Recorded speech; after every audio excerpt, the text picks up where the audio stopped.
What follows is my personal approach to depicting the nude figure and working in accord with the model. My thoughts and the images refer to the paintings and sculptures in my series, Daughters of the Caribbean Sun. I began the series almost 40 years ago from my studio in the British Virgin Islands, and it continues from my studio on the island of Dominica. My first Daughter of the Caribbean Sun was a young lady from the island of St. Vincent. For a year, Alice worked as my studio assistant, and during her stay, I completed a collection of drawings and a portrait bust. Her classic Afro-Caribbean features leave Grecian goddesses in the shade. These were my first tentative steps towards working from the model, one-to-one in the studio, and sketching at random on the beaches. In those early days, I had not the courage to paint from the nude figure.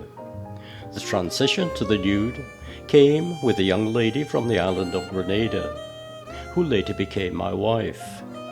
Denise has since modeled for scores of my paintings and sculptures. More recently, my models have been from my adopted island of Dominica. I find them carrying bananas down steep hillsides, bathing in the rivers, and selling mangoes by the roadside. All I ask is that they do not compromise their natural appearance in preference to a foreign concept of beauty. I am forever searching for a model that is not a model, and a pose that is not a pose.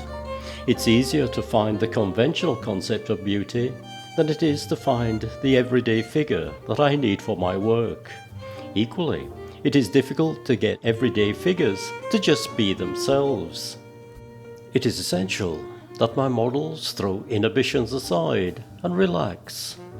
For some, it comes naturally, whereas for others, being at ease takes time. Freedom from inhibition works both ways. If my model feels comfortable, I feel comfortable. The French sculptor Auguste Rodin said that he had unbounded admiration for the nude and worshipped it like a god. I share his obsession. Without a model, my mind is blank. With the model at hand, colors fall on the page with a life of their own. I paint with a passion, and in return, my models give body and soul to their contribution to the creative process. The nude figure is less sexually alluring than when it is scantily dressed. The eye takes in the beauty of the body as a whole, rather than being drawn to the parts tantalizingly hidden in the name of decency. If I wanted my models to look sexy, I'd dress them in a bikini and have them pose seductively, hand on hip. Had one of my regular models posed in the fetching, flimsy white dress she wore on arrival, I would have been lost beyond recall.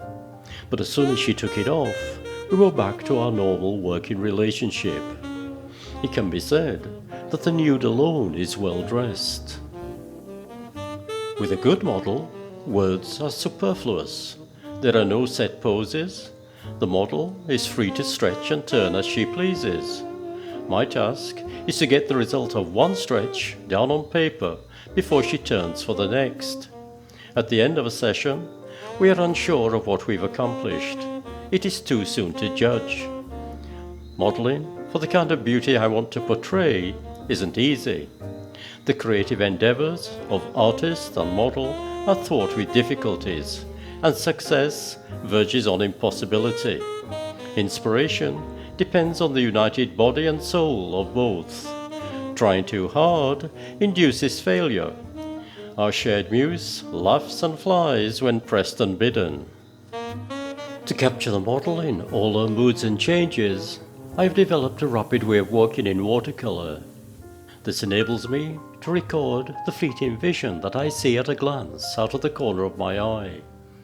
Most of my paintings of the nude figure are completed in less than 30 minutes. A painting that takes longer is invariably a failure. By the end of that time, I am exhausted and my model has begun to wilt. Not that I expect my models to hold a rigid pose. No one can for longer than a few seconds. One of my best paintings came about just before my model had to rush to catch up us home. After an hour of holding a pose for a sculpture, she rolled over in sweet relief. But as often happens, it is the rolling over that reveals a position that cannot be contrived. Just as I allow my watercolor washes the freedom to do what comes naturally, the model must also throw off all restraints. The formal pose offers nothing to get excited about. Gay abandonment is more inspiring than decorum. It is the relaxed stretch that makes the picture and makes my day. In my approach to painting the nude, nothing is predetermined. There are no set poses. My model leads, I follow.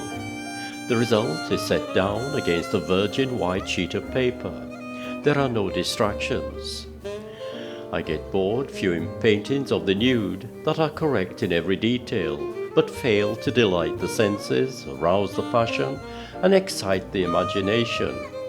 If the artist is devoid of passion, there is no way that his work can arouse the senses in others. If artists make love with the same restraint that many of them paint pictures, it must be a boring business. As with love, theory doesn't help, but passion definitely does.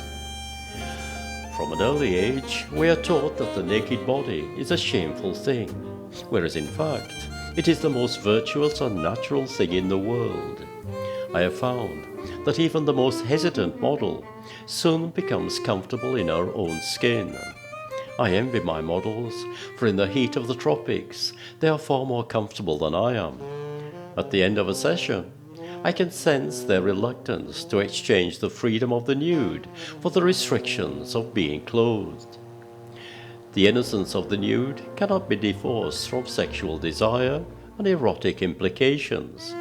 For the painter, therein lies a delicate balancing act. Working from the nude figure demands passion tempered with integrity and daring tempered with restraint. I'm not sure which is worse, discarding a painting or discarding a model. I ruthlessly discard models when they fail to keep their appointments, and I sometimes foolishly discard paintings that I initially perceived to be failures.